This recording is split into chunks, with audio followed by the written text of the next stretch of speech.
बाद में झुक करके अब कमर में देखिए। चलिए देखिए ध्यान से। बोलिए दीवान एक खैरात कैसा विभाग था? दीवान एक खैरात दान विभाग था जिसकी शुरुआत किसने की थी? ये ऐसा शासक था जो बीमार व्यक्तियों के लिए भी एक विभाग की स्थापना किया था जिसे दारुल सफा कहा जाता है। दारुल सफा बोले क्या कहा जाता है? दारुल सफा। तो आपसे पूछेगा कि फिरोज शाह तुगलक ने एक दान विभाग की स्थापना की जिसका नाम दीवान खैरात और इसने हॉस्पिटल यानी चिकित्सा के लिए एक विभाग की शुरुआत की जिसे क्या कहा जाता है? दारुल सफा कहा जाता है। कोई दिक्कत? कहा जाता है कि सबसे अधिक नहरों का भी निर्माण फिरोज शाह तुगलक ने करवाया जिसका नाम क्या है? फिरोज शाह तुगलक। कोई दिक्कत? तो चलिए इनके बारे में 2-4 पॉइंट लिखिए फिर हम लोग आगे बढ़ेंगे। पहला पॉइंट लिखिए।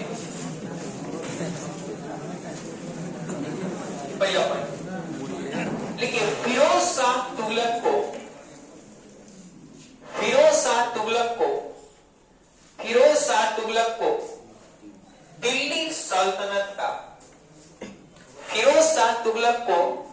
दिल्ली सल्तनत का अकबर कहा जाता है।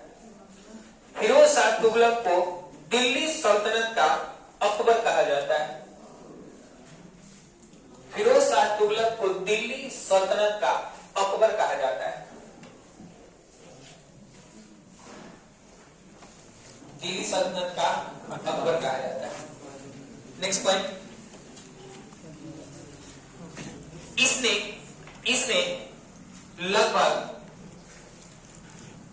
इसने लगभग 300 नगरों की स्थापना की।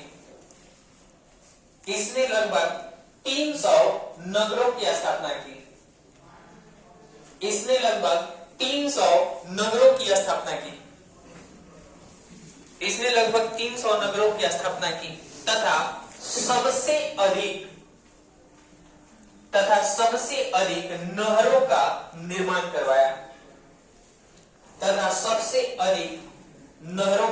निर्माण करवाया।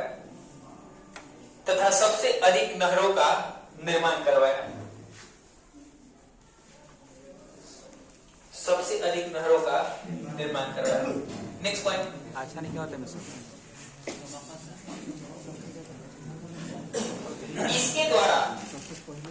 इसके द्वारा बनाए गए प्रमुख नगरों में इसके द्वारा बनाए गए प्रमुख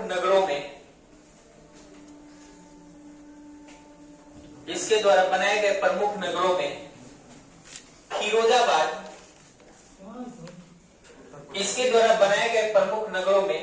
लिखे फिरोजाबाद कॉमा लिखे फिरोज शाह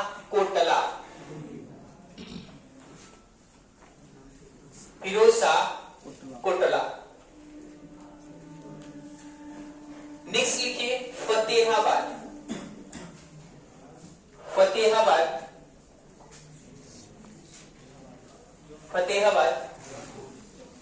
नेक्स्ट वन लिखिए जौनपुर।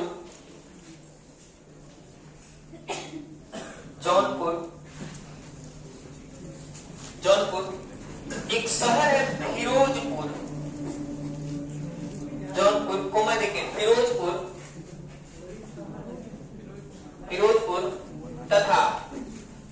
तथा हिसार शामिल है। हिसार का नाम सुने हैं? हरियाणा में तथा हिसार शामिल है।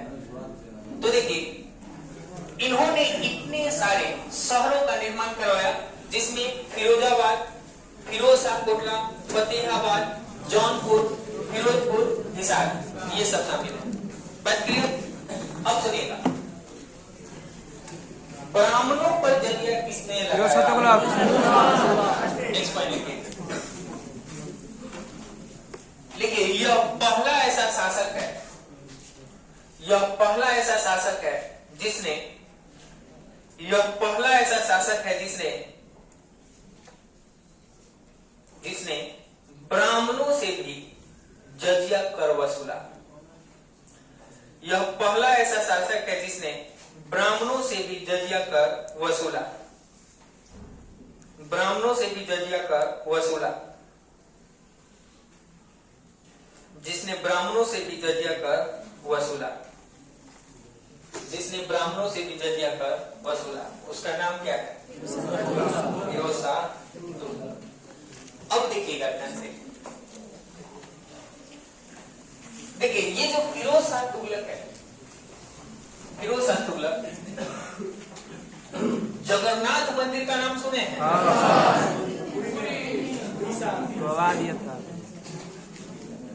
अब एक पड़ता है ज्वालामुखी मंदिर,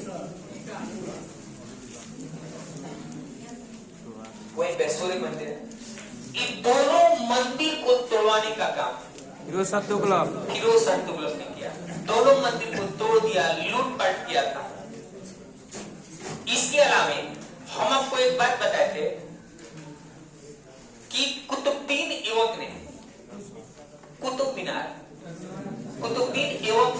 मीनार की नींव डलवाई, लेकिन जल्द ही मौत हो जाने के कारण वह इस काम को पूरा नहीं कर पाया। पूरा कराने का काम लेकिन कहा जाता है कि कुतुब मीनार की चौथी और पांचवी मंजिल, चौथी और पांचवी मंजिल को बनवाया था किसने? फिरोजा तुगलक। इसलिए कुतुब मीनार पर कुतुबुद्दीन ऐबक इल्तुतमिश फिरोजा तुगलक, इसका भी नाम उस पर लिखा गया। यानी चौथी और पांचवी मंजिल का इसने क्या किया? निर्माण करवाया। कोई दिक्कत? नेक्स्ट पॉइंट लिखिए। इसके द्वारा भारत के प्रसिद्ध मंदिर, इसके द्वारा भारत के प्रसिद्ध मंदिर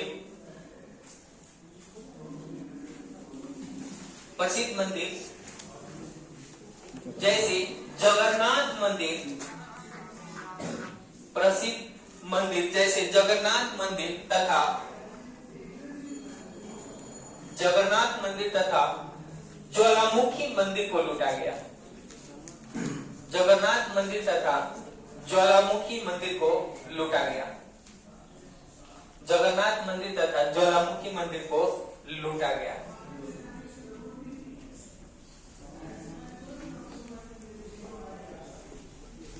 नेक्स्ट पॉइंट, इसने कुतुब मीनार के चौथी तथा पांचवी मंजिल का निर्माण कराया। इसने कुतुब मीनार के चौथी तथा पांचवी मंजिल का निर्माण कराया।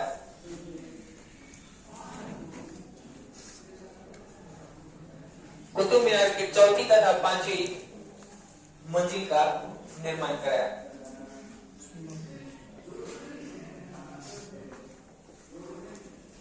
नेक्स्ट पॉइंट,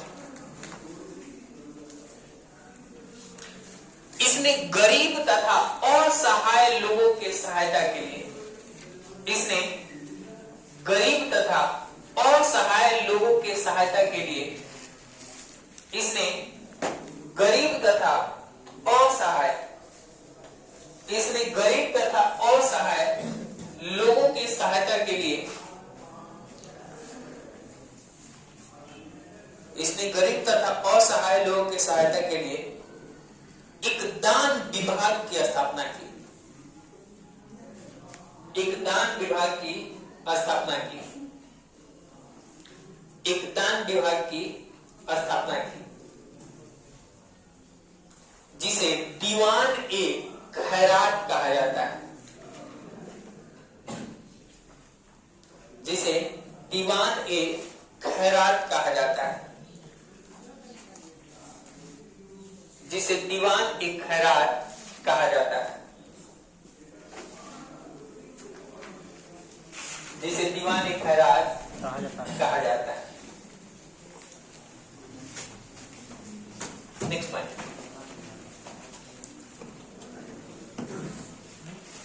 इसने चिकित्सा के लिए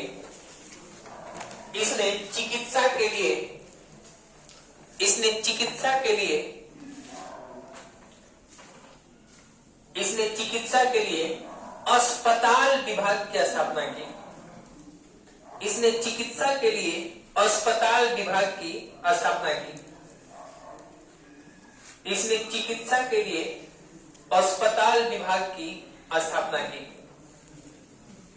चिकित्सा के लिए अस्पताल विभाग की स्थापना की, जिसे दारुल सफा कहा गया। दारुल सफा, जिसे दारुल सफा कहा गया, जिसे दारुल सफा कहा गया, जिसे क्या कहा गया? दारुल सफा। चलिए अब पूछते हैं, जल्दी जल्दी जवाब दीजिएगा। बोलिए, तुगलक वंश का संस्थापक ग्यासुद्दीन तुगलक गाजी मालिक।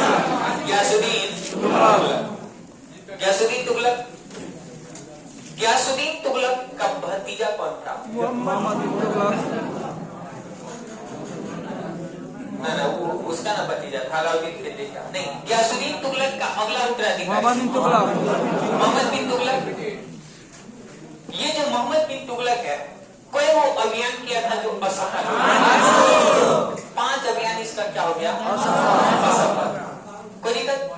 अब सुनिएगा, इसके बाद अगला शासक फिरोज शाह तुगलक। बोलिए, दूसरा अकबर। फिरोज शाह तुगलक। सल्तनत का अकबर फिरोज शाह तुगलक। बोलिए, कितना नगर बसाया? 300। 300। और 300 में जो मेन है आपको लिखा 5 है। गो। अब सुनिएगा, हम आपको एक चीज बताए थे, अशोक का अभिलेख। दिल्ली अभिलेख बताए थे, और हम बताए थे कि एक होता है लघु शिलालेख, एक दीर्घ शिलालेख, एक स्तंभ लेख होता है, एक गुहा लेख होता है। बात क्लियर? अब सुनिएगा, उसके स्तंभ लेख में आपको बताए थे, एक बताए थे टोपड़ा, वो मेरठ बताए थे, और आज इसको दिल्ली मेरठ और दिल्ली टोपड़ा के नाम से जाना जाता है। मतलब अशोक का स्तंभ एगो मेरठ में था, एगो टोपड़ा। टोपड़ा एमपी में पड़ता है। कहाँ पड़ता है? एमपी। और उस स्तंभ लेख को उखाड़ कर या दिल्ली लेकर लाकर स्थापित किया। यानी पूछेगा कि अशोक के स्तंभ लेखों में मेरठ और टोपड़ा अभिलेख को कहां स्थानांतरित किया? और किसके द्वारा? तुगलक था। और आज इसको दिल्ली मेरठ यानी और दिल्ली टोपड़ा के नाम से जानते हैं। ये काम किसने किया था? फिरोज शाह तुगलक। ये पहले ही बताए थे। नेक्स्ट पॉइंट लिखिए,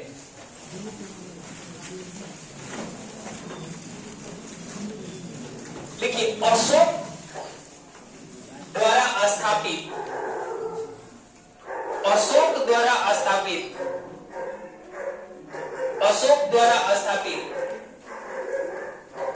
मेरठ तथा टोपड़ा अभिलेख को, अशोक द्वारा स्थापित मेरठ तथा टोपड़ा अभिलेख को फिरोज शाह तुगलक ने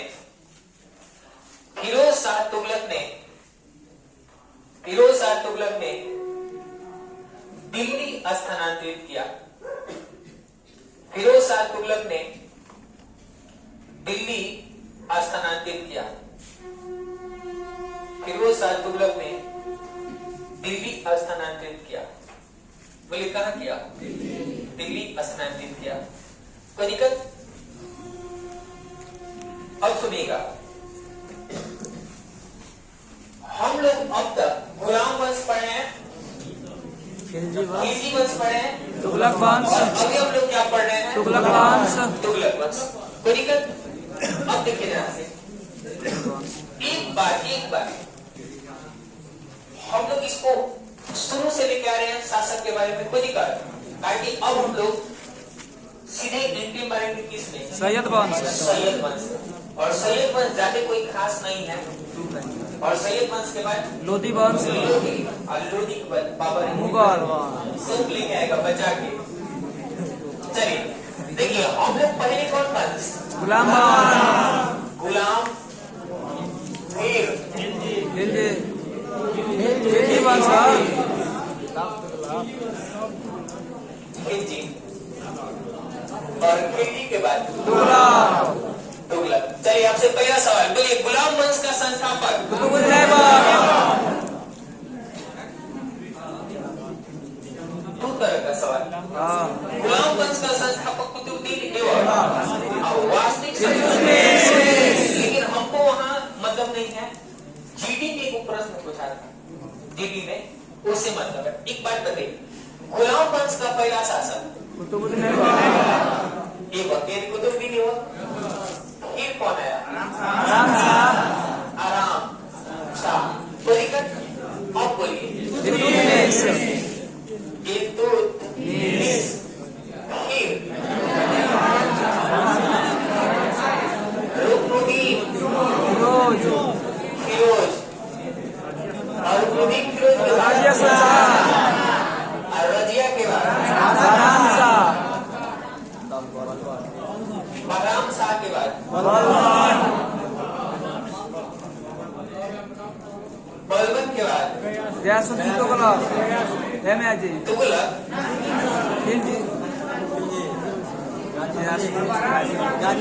पहले किसको पता जाएगा? गयासुद्दीन। अच्छा, मसूद शाह।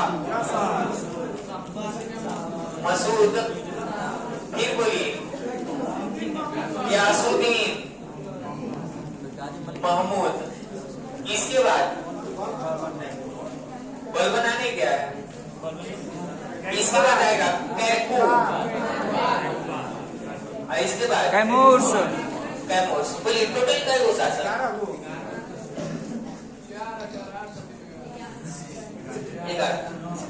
यही सवाल पूछा था कि गुलाम वंश में कितने शासकों ने शासन किया? कितने शासक? अब सुनिए, इसके बाद कौन वंश? खिलजी वंश। संस्थापक जलालुद्दीन खिलजी। अलाउद्दीन खिलजी। जलालुद्दीन मेन शासक। फिर बोलिए अलाउद्दीन। फिर बोलिए फिर मोहम्मद।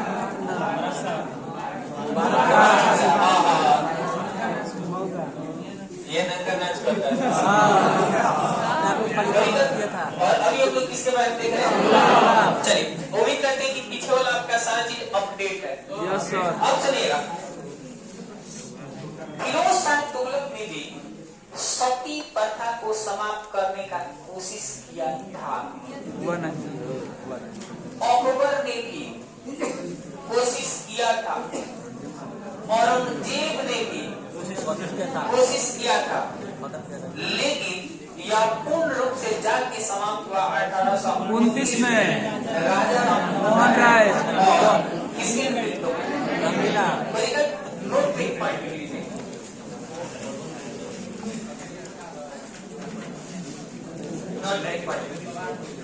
देखिए, फिरोज शाह तुगलक ने भी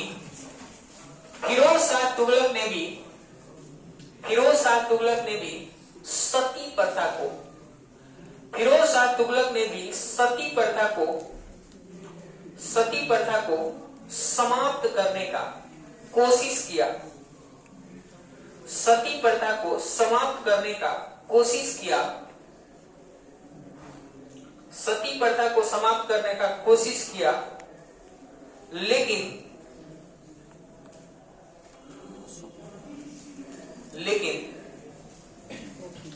यह असफल रहा।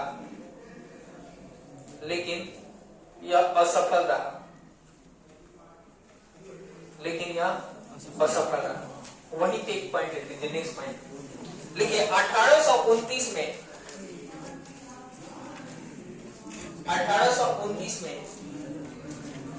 राजा राम मोहन राय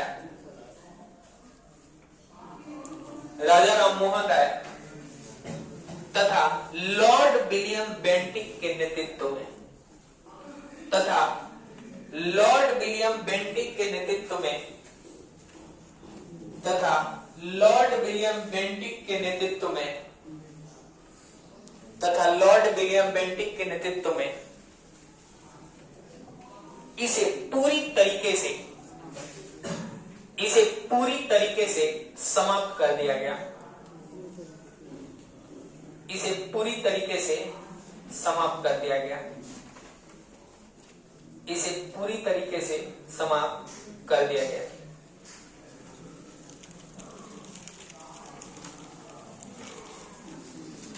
नेक्स्ट पॉइंट देखिए, सती प्रथा की जानकारी एरन अभिलेख से मिलती है। सती प्रथा की जानकारी एरन अभिलेख से मिलती है। सती प्रथा की जानकारी एरन अभिलेख से मिलती है। सती प्रथा की जानकारी एरन अभिलेख से मिलती है। यह किसका अभिलेख है? भानुगुप्त। भानुगुप्त एरन अभिलेख से मिलती है, जो भानुगुप्त का अभिलेख है, जो भानुगुप्त का अभिलेख है।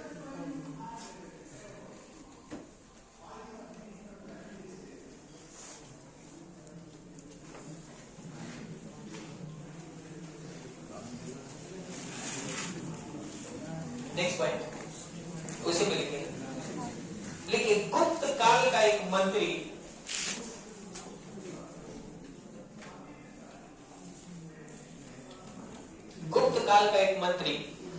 गोपराज की पत्नी ने गुप्त काल का एक मंत्री गोपराज की पत्नी ने गोपराज की पत्नी ने खुद को सती किया था।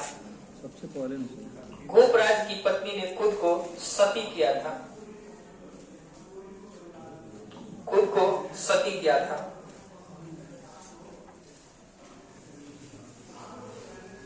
तथा यहीं से सती प्रथा की प्रारंभ मानी जाती है। तथा यहीं से सती प्रथा की प्रारंभ मानी जाती है। हाँ, सती प्रथा की शुरुआत यहीं से मानी जाती है। हड़प्पा में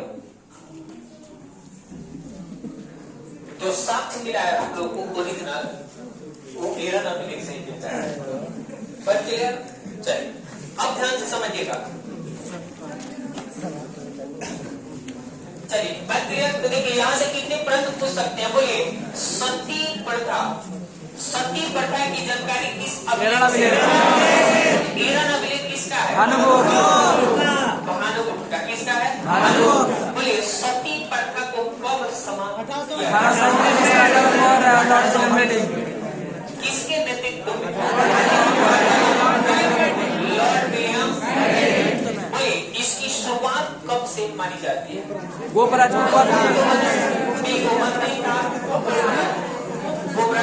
उसी की पत्नी ने सती किया था और ये शुरुआत मानी जाती है। और यही जानकारी देता है कौन? एरन। यहां तक कोई दिक्कत? अब सुनिएगा, देखिए तुगलक वंश का जो अंतिम शासक था, तुगलक वंश का जो अंतिम शासक था, उसका नाम था नासिरुद्दीन। महमूद करके नाम था। बोलिए, तुगलक वंश का अंतिम शासक नासिरुद्दीन महमूद। लेकिन इसके दरबार में वो व्यक्ति था जिसका नाम था खिज्र खान। कोई इसके दरबार में कौन व्यक्ति? इसके दरबार में वो व्यक्ति था जिसका नाम था खिज्र खान। यही खिज्र का गेम कर दिया किसके साथ? नासिरुद्दीन महमूद के साथ। और इसी खिज्र खान ने एक नई वंश की शुरुआत की और इस वंश को सैयद वंश कहा जाता है। लेकिन सवाल ये आता है, जिस तरह कुतुबुद्दीन ऐबक ने अपने आप को सुल्तान नहीं मानते हुए सिंहासन पर बैठकर शासन नहीं किया, उसी तरीके से खिज्र खान ने सिंहासन पर बैठकर शासन नहीं किया, जिसका नाम क्या है? खिज्र खान। यानी ये सैयद वंश का संस्थापक है। किस वंश का? सैयद वंश। नेक्स्ट पॉइंट लिखिए, लिखिए 1388 में फिरोज शाह तुगलक की मौत हो गई। 1388 में फिरोज शाह तुगलक की मौत हो गई। फिरोज शाह तुगलक की मौत हो गई। फिरोज शाह तुगलक की मौत हो गई। नेक्स्ट पॉइंट, 1388 में फिरोज शाह तुगलक की क्या हो गई? नेक्स्ट पॉइंट लिखिए, तुगलक वंश का अंतिम शासक, तुगलक वंश का अंतिम शासक, तुगलक वंश का अंतिम शासक नासिरुद्दीन महमूद था। अंतिम शासक नासिरुद्दीन महमूद था। नासिरुद्दीन महमूद था। बोलिए कौन था? नासिरुद्दीन महमूद था। कौन था? नासिरुद्दीन महमूद। अब सुनिएगा, जब नासिरुद्दीन महमूद शासक हुआ तो देखिए चंगेज खान का नाम सुने हैं? उसी प्रकार एक विदेशी आक्रमणकारी है जिसका नाम हुआ तैमूर लंग। इसका जब हमला हुआ, इसका हमला, तो इसका जोरदार तरीके से सपोर्ट करने वाला खिज्र खान वही था। कौन? खिज्र खान था। और कहा जाता है कि खिज्र खान की ही सहायता से तैमूर लंग ने दिल्ली सल्तनत पर हमला किया और पूरी तरीके से लूटा दिल्ली सल्तनत को, और जिसमें पूरा का पूरा जो सहयोग दिया था किसने दिया? खिज्र खान। कहा जाता है कि तैमूर लंग ने लूटपाट मचाने के बाद यहाँ शासन तो नहीं किया, लेकिन सारे साम्राज्य को सौंप दिया। किसको? खिज्र खान को। लेकिन खिज्र खान से एक बात तो जरूर बोला था कि सालाना हमको पैसा चाहिए। फ्री में नहीं ना देगा इसको। कहा कि अब सालाना हमको पैसा भिजवाते रहिएगा, आपके यहाँ शासन करते रहिए। और यो बेचारा समझा कि सालाना पैसों भेजना है, शासक को मारा नहीं। शासक को क्या किया? मर दिया अंतिम शासक। अब सत्ता में कौन आ गया? खिज्र खान। एक बात बताइए, खिज्र खान क्या ही अपने से सत्ता प्राप्त किया? नहीं। किसी के सहयोग से इसे सत्ता दी गई थी। कोई दिया था, ये अपने से प्राप्त? अगर दिया था तो बोलिए किसके अधीन काम करेगा? तैमूर लंग के अधीन। ये सालाना इसको पैसा भेजा करता था टैक्स के रूप में। कहीं बता दी कितना? बस समझे? चलिए नेक्स्ट पॉइंट लिखिए। लिखिए इसी के समय, किसके समय? लिखिए इसी के समय तैमूर लंग का आक्रमण हुआ था। इसी के समय तैमूर लंग का आक्रमण हुआ था। इसी के समय तैमूर लंग का आक्रमण हुआ था, जिसमें सबसे अधिक सहयोग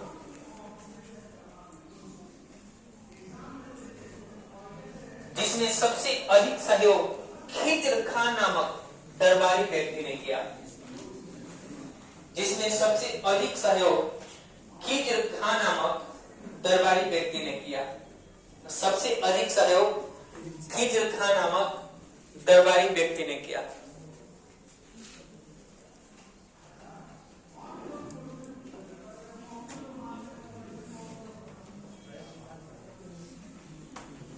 दरबारी व्यक्ति ने किया। नेक्स्ट पॉइंट, खिज्र खान के द्वारा दिल्ली सल्तनत पर, खिज्र खान के द्वारा दिल्ली सल्तनत पर सैयद वंश की नींव डाली गई। सैयद वंश की नींव डाली गई। खिजर खां के द्वारा दिल्ली सल्तनत पर सैयद वंश की नींव डाली गई। यानी अब हम लोग को दो वंश पढ़ना है, एक सैयद एक लोधी और एक लोधी। और लोधी के बाद एंट्री मारेगा कौन? मुगल तोप लेकर खाली तोप से बच जाना है। कोई दिक्कत? बाबरा चलिए, तो आज के लिए इतना ही।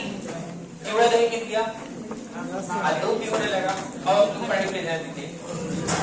फिर मिलते हैं हम लोग नेक्स्ट क्लास में। या छाइल बेटे को नहीं क्या किसी को ना 1.5 किलो